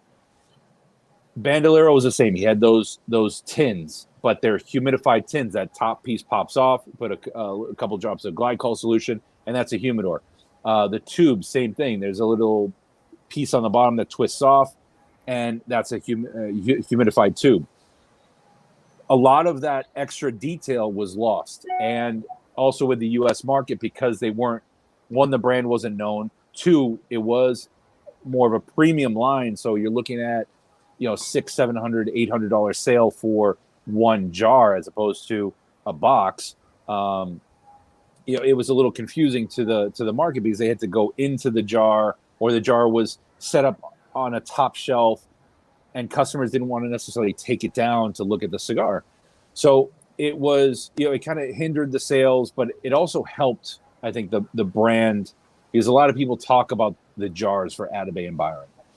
But moving forward, you can see the transition of Atabey are all in boxes now. Byron, the majority are in boxes, and pretty soon the Petit Poema and Poema will be in boxes, because those are the only two left in jars. And to really answer the question, Bandolero, I'm hoping by July will be all in boxes. Because I have the Byron Petit Poemas jar here. Yeah, and these are gorgeous jars. I mean, I have a lot of them. I don't know where they are because of what we do, but it's got the humidification in the top of it. And right. These are ceramic jars, and they're just absolutely gorgeous. But you're right, when you're up on a top shelf or something, you can't see the cigar here. And so I hate to see these go, because I love them, but right. also it does present, like, if you buy a whole jar of these, which is $25, I believe, in here. So this is like a $700 or $600 jar, something like that. Right. You get this and you're like really happy to have it, right? You're like, oh my God, but you're going in to buy a stick or two sticks, and this is a hard thing to sell out of. So it's interesting to hear how the different markets receive different things, because I bet a lot of the Cuban stuff is only sold by the box or by the jar, right? Yeah, typically, right? If you go to any market that sells Cubans, you'll see a lot of people at the register that are buying boxes, or they're buying jars because it's a limited release. Everything that Nelson does is a limited release, limited production rather. So because of the U.S. market, you have most of the.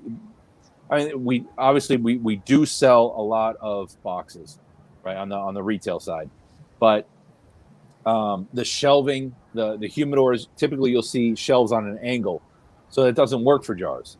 So it would have to be a separate island piece, and that would have to be in the center. Not every humidor has that, so it wasn't ideal for the U.S. market. But now I'll tell you what. Now that we've gone away from the jars, a lot of people are coming back and saying, "Oh, I wish you had the jars. I love them." Well, yeah, but you didn't before when they were in jars. You just got to do the jars in limited edition or something like that. Ben's back. Ben, grab that. Yep, I grabbed the ashtray. I did a wardrobe change. There we go. So let's see what you got, Ben. Okay, so we have this CNC aluminum, right, Chris? Aluminum CNC black anodized. That is gorgeous. What? It's reversed. So if you want to support, he has some great things on his website. I think we probably still have a coupon for our members with him. That's a beautiful hat too, Ben. Thank you. If you're a Luxury Cigar Club member, actually, I think we're doing 10 or 15% on everything on his website. You can just message me on Instagram or email Ben, info@Luxury Cigar Club, for that discount code. We'll get it out to you guys. You have to be a member of Luxury Cigar Club to get that. But the quality on this stuff, these are things that are going to last forever. And also this little travel cigar rest that you can, that all our members, I think Platinum, everybody got those, right? Yep, the bullet, the Iron Bowl bullet. That's very nice. Very nice, yeah. So great co-op with him. But yeah, maybe we need a new one. Is this our old logo? Yep. It's our old logo. Yeah, that's our old one. So let's see. Let's see if we have any other questions. We got a question from Adrian. Where'd it go? Adrian. Atabey lover saying that's my name. Big fan. Is Oliver joining us after for our LCC HERF? Oliver, it sounds like some of our members are doing a HERF after this. I think you've been unofficially and now officially invited to join. If you want, we'll get you the information on that. Adrian, I don't know if he's going to join, though. You're going to have to ask him. We'll ask him. Are you going to? I'm very, very busy. Very busy. Yes, so much work. Everyone's so busy nowadays with the quarantine. So let me ask you a question. I kind of wanted to, not really go quarantine talk, But and I don't want to talk about Corona. I don't want to talk about anything. But what's it doing from your side about, I mean, are your sales good? Are they bad? I mean, I know we've seen a lot of business lately, and I think it's because a lot of lounges are closed down. How do you see this whole thing affecting the cigar industry? And what can people do to keep the industry strong? Well, with the $50,000 order that you're putting in tomorrow, business is great. No, look, this. I mean, I don't want to necessarily be the guy that says this is. I don't even want to say a total joke because I know it's very sensitive, and across the world, it's impacting a lot of cities and countries, and U.S. as well. But the sad part is if we just did our part to be cleaner, right? It's a different virus. I get it, and this will be debated, so it's very touchy. But it can't we can't continue like this because it will suffocate the world. Yeah, right? I think people are saying that, calling it like the cure is worse than the disease. It's gonna hurt us. It's gonna hurt us. It's gonna hurt us more. So what is it affecting sales? Yes, because I always say that I'm the worst salesman. Like as a director of sales, production, and marketing, I'm the worst sales guy because I'm not pumping out sales. You will not see an email from me saying, hey, because of this virus, we're supporting our retailers here, buy this and get this. This isn't the time to do that. I'm reaching out to our retailers and my clients and just making sure they're okay. This isn't the time to push sales on you guys. It's such an unknown right now. But with that said, we still have people buying because you're doing your part to get cigars out to consumers, and consumers are in a way right now almost smoking more than they were before because they're at home. They can't go into, some that aren't essential aren't going into work, so they have more time on their hands, so they're smoking more, consuming more, so they have to buy more. So for some, it's working. Some retailers and our clients, it's doing okay, but we have some that they have to shut down their stores. There's an ordinance from the city that they have to completely shut down by Thursday, and they're going to be shut down for 2 weeks. They're still doing deliveries or they're still doing online, but Pickup, curbside. yeah, but even some of the pickup and curbside has now been shut down. So we haven't seen the total effect of this yet, but yeah, things have slowed down. We're all trying to do our part, to keep it going. But that's the case everywhere. I went out. In fact, I drove 40 minutes the other day with my kids to go to a family-owned restaurant that was doing takeout, but I wanted to support them the best I could. And now they're shut down. So, it's a sad state right now, and it's a little scary, a little nerve-wracking to see what happens. But again, we're just trying to do our part to support everybody out there. That's the way to do it. That is the way to do it. Make sure you're in contact with everyone. Make sure everybody knows that you are there to help if they need, and just available for them in that matter.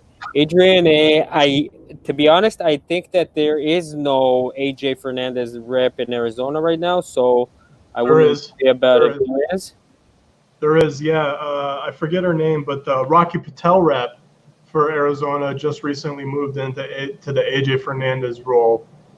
So hopefully she recovers well if she does have it. I can find out.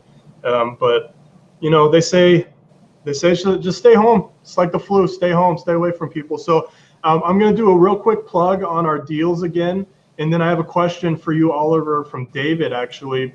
So just real quick, guys, everyone, or guys and gals, everyone that's on, luxurycigarclub.com. If you purchase any 10 cigars, United Cigars, you're going to get 4 for free. If you purchase any 20 United Cigars, you'll get 8 for free. If you purchase any 15 Byron or Atabey, you're going to get the Ombre ashtray, the smoking ashtray, for free. And if you purchase any 25 of anything from United, so United, Bandolero, Byron, Atabey, you're going to get the 8 sticks for free and the ombre ashtray for free. That sale is only good while we're live. So luxurycigarclub.com, get on there, check it out. Members, you're going to get your discounts on top of that as well. So now is the best time to buy anything from United Cigars. David had a really good question. David's over here creeping in the corner. The question that he had for you, Oliver, and maybe you don't know, but maybe you can give us some insight. He wants to know what Nelson believes his masterpiece cigar is. What's Nelson's favorite cigar that he's done that he's in love with? Elegante. The Elegantes. That's an easy answer. He tells me, he said the Elegante because it's such a great, as we touched on earlier, it's such a great, for him, it's such a great combination of his Atabey and Byron. Because again, it uses the Atabey wrapper, similar blend as the Atabey, but it stepped up a little bit with Dominican and Peruvian Ligero. And they are in stock at luxurycigarclub.com. But we're not selling them. All we want to know is how you guys are doing. But if you buy 15, you get an ashtray. They're amazing. You know, the question I have, I think I've asked you this personally too, Oliver. Should we expect to see from Nelson something that's maybe a little more competitively priced in the, I know we have Bandolero, which is honestly an amazing price point for the product that you get, but maybe even more affordable or more competitively priced, do you think? More so than the Bandolero? Correct, yeah. Yeah, I don't think he's going lower than the Bandolero because the Bandolero is one cigar that I don't want to say it frustrates him a little bit because he knows it's a beautiful cigar, but there's so much time and the aging of the tobacco, the aging of the cigar. There's a lot involved, so for it to be at a $12, $14 price point is difficult. So he will not have. I can't say, who knows with Nelson. Anything can happen, but he will not have anything in that I see, and then in my talks with him, anything less than a Bandolero, because he will not produce a cigar that is, your typical, let's say, typical cigar of aging it for 90 days, 120 days, and then putting it to market. He just won't. He won't do that. You shouldn't. I'm just lighting up on Elegantes now. Oh, that's a beautiful. In honor of Nelson. Well, guys, I think we're going to stay live for another 10 or 12 minutes. So if you have any other questions for Oliver, get those in. Ben will answer any questions you have as well. I, unfortunately, will not be answering any questions this evening. So I'm just kidding. I will. Oliver, I showed you this before we started. Have you seen this little gadget from Cigar Medics? The yes. What's your thought on this? I don't know enough about it to say anything. I've just seen what you guys have done with that. In fact, you did a post today with the Atabey, and to show it at it was at 70. It was what we know as perfect, right? That's 70. But we touched on it earlier that some cigars need to be a little bit higher humidity, some need to be a little bit lower. It's preference, and that's why Boveda's a classic at that. They have packs that are down to 65, I think. Yeah, I think they do. I think for the premium tobacco market, I think they go from 69 to 84 for that seasoning piece. Right. But yeah, so I'll tell you, it looks amazing. Just to answer your question, it looks amazing. Looks fantastic. And if you want to be able to pull out a cigar and have it ready to smoke, that might be something that you bring to shops, because we talked about that earlier. Some cigars will crack; they're not ready to smoke. So when you pull it off the shelf, is it ready? Is your humidor at that shop that you're going to? Are they maintaining the cigars the way you want them to be maintained? So that's a great tool to have. It's a great tool even for your home humidor. I've noticed that if I pull a stick out from the front, from the back, on the same shelf, one shelf up, like you can basically map the humidification inside your humidor to either move some sticks around to make sure it's more even, or maybe once wherever you have your a butler or whatever hygrometer you're using, maybe that's not the average of the humidity. So you can basically use that tool to make sure that everything is ideal to your taste. Of course, it doesn't have to be at 70 or at 65 or whatever. Absolutely. I'll tell you, since I started using this, I mean, it's always with me when I'm at the warehouse, and I'm sticking this thing into everything. And it's really interesting to see how different even cigars in a box that just got here from shipping are from the top row to the bottom row or around in a jar. And one thing, we were talking about jars for a minute. One thing I've noticed using this is the jars humidify cigars much more evenly than the boxes do. I've noticed that in the boxes, the bottom row in a box of cigars always with this meter has tested higher internal RH than the ones on the top. Really? Whereas in a jar, every one that I've tested tests evenly. And so this is really changing the way that I'm looking at cigars and humidity. I don't know why I didn't think of this little thing. It's like, I saw it and I'm like, dude, this is such a good idea. It's so easy. And you can stick it, it's got little prongs and you can stick it right through the cellophane of the stick. And it's a must-have, guys. If you don't have one of these, luxurycigarclub.com, shameless plug, get one. We have them so cheap right now because they just came into our store. They're like a must-have, but it's really interesting. Let's see. Okay, here's a question from Jake. What's Oliver's favorite Padron, since he did say he's a fan of the family and the story? The Padron Anniversary Maduro Exclusivo. That was my go-to for a long time. Yeah. Okay. I love it. Got another question from Adrian. What's your take on seasoning humidors? What do you mean? It just says, what's my take on it? Yeah. Like, is it necessary? What's your method? Would you use Bovedas for seasoning? Just wipe down with the distilled water? If it's a new humidor. If it's a new humidor, and unfortunately, I've been out of that side of it for a while because I bought a Pendergast humidor cabinet. It's a cabinet a while back, so that's what I've been using, and then I started to get into more of the cooladors because of my business. So I'll have a lot of samples and cigars that I'm just kind of taking in and out. But I think the best thing to do would be the Boveda packs. It used to be wipe it down gently with distilled water to season that mostly cedar. You have some mahogany humidors, but to season the wood inside, lightly wipe it down.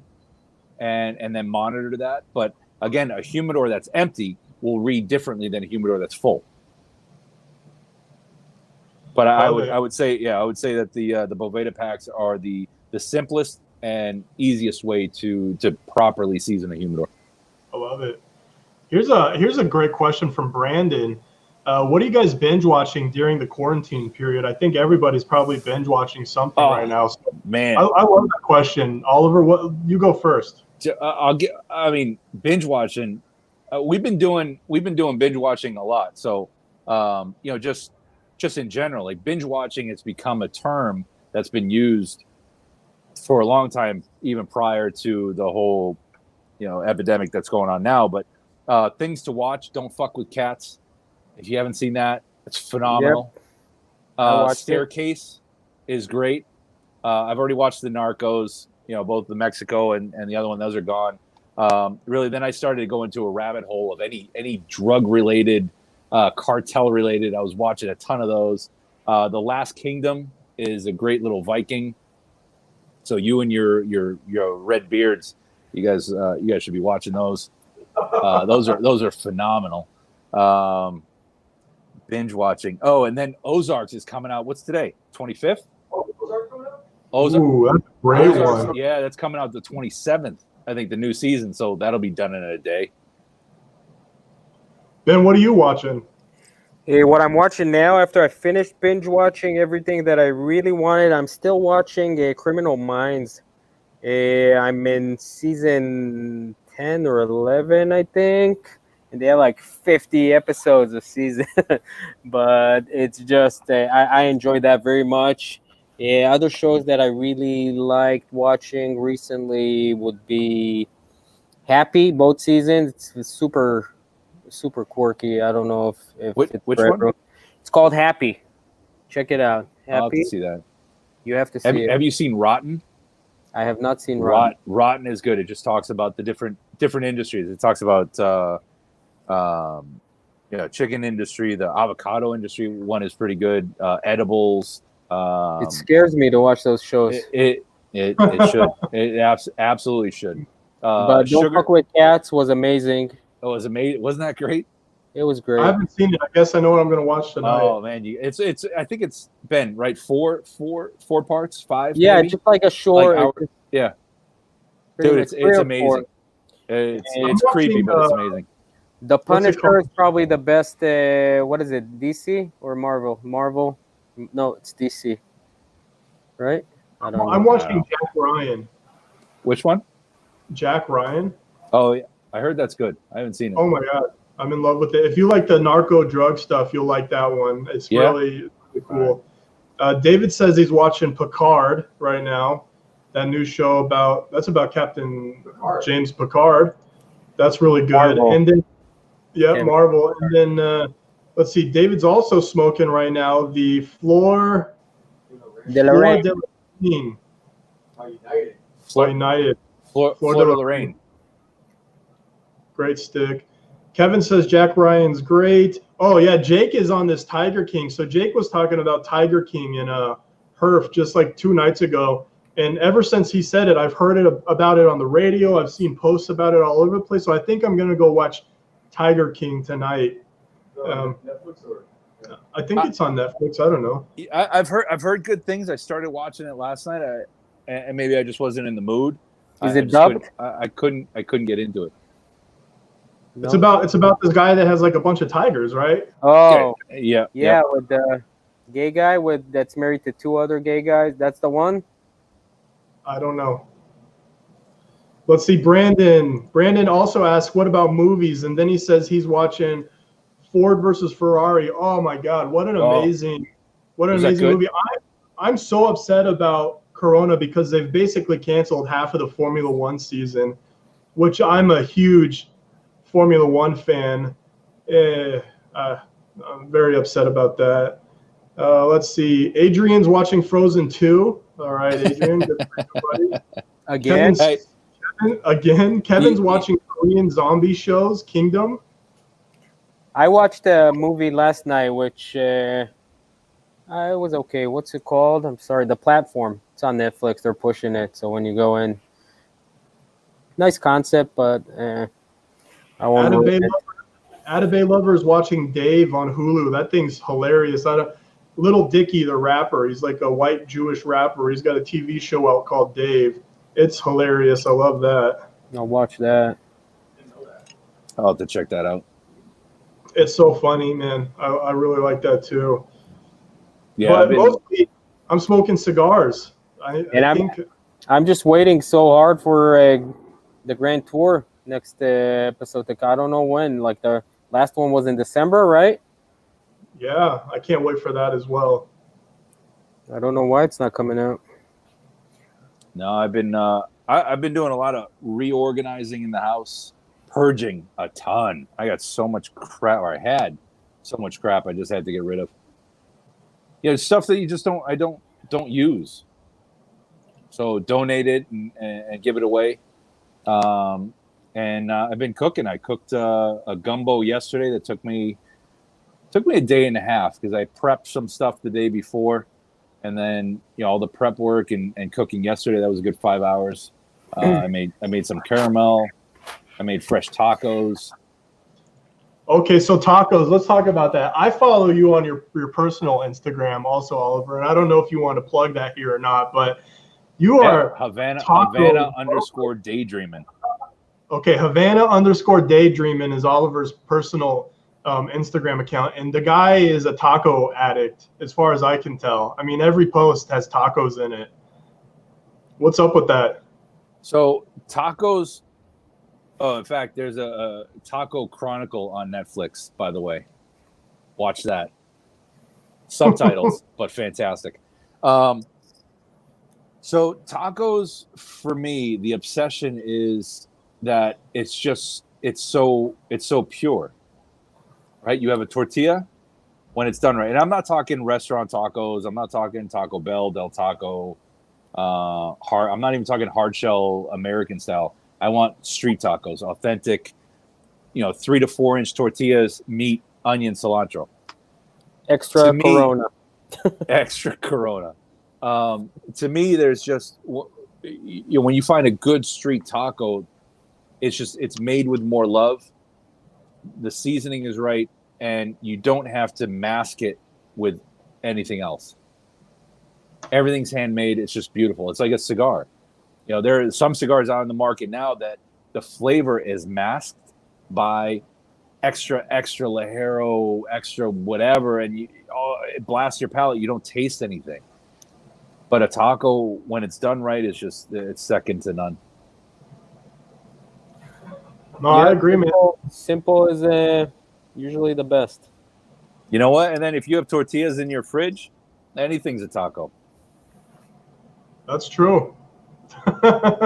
Anything. And I'll do taquitos. We had a very French dish is just homemade mashed potatoes, meat.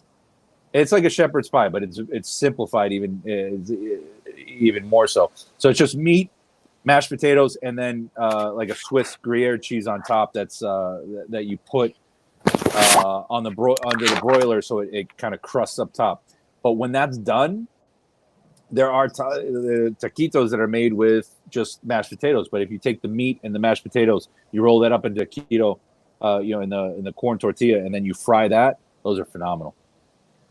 Okay, I haven't tried that. I guess I'm gonna have to give that a shot. So we got a couple minutes left, guys. If you have any other things to ask, remember we have a couple minutes left of these sales that are going on. Tony, Free Tony, #FreeTony wants to know, will United be making an LCC exclusive? Tony, you joined too late. He already said yep. He said you have to pay for all of them, Tony, but we are going to do an exclusive with United Cigars. You're just going to have to write the check, buddy. Jake has a good question. Second band Atabay. It's great. Jake has a good question. What's your preferred cut? I'm assuming he means V cut, deep V. Right. Deep V? Deep V. I'm a straight cut. I'll carry a knife, and sometimes I'll just do it myself because I can I think really manipulate how I want it. I'm more of a straight cut guy. If I have a torpedo, then I'll use a cutter, a guillotine, and that on a torpedo I'll cut at an angle. How do you feel about punches? They're not terrible. I'm just not a huge fan. I find myself actually enjoying and they're usually cleaner. There's less schmutz in your mouth after you cut them. Schmutz. And they come with every Atabay tubo. A huge one. That's true. It does come with it. Yeah. Based on the ring gauge, they're all slightly different, but yeah, it does come with it.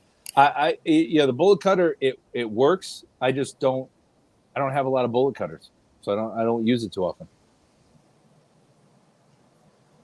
Well, Oliver, we really appreciate you taking some time out of your really, really, really busy schedule. Really busy quarantine. I know you've been just out and about nonstop, visiting customers and being in groups of 10 or more, and we appreciate you taking the time out. guys, anyone that's joined us here, if you like this format, if you like this question and answer thing, let us know on Instagram or comment on this video on YouTube or send us a message. We'll do this more. It sounds like Luxury Cigar Club members, we might have a HERF going on after this, and maybe Oliver might join us for a few minutes. I'm not sure. So thank you all for joining. Yes, I will. Oliver is going to join us. Awesome. So head on over to the Luxury Cigar Club Discord for info on how to join the HERF. We're going to get that going in just a few minutes. Maybe, Ben, you can start setting that up for us while I get this all shut down. That'd be awesome if you could. I will. Oliver, thank you so much. Thank you for helping bring United Cigars and Selected Tobaccos to the market. Thank you guys. Thank you for the support also with Luxury Cigar Club. We know that we ask a lot of you sometimes, and we appreciate you helping us deliver to our customers what we feel is the best in the world and the best on the market. It's amazing. We appreciate you guys, and we're gonna get this ended. Any parting words from Oliver or Ben? Any parting words?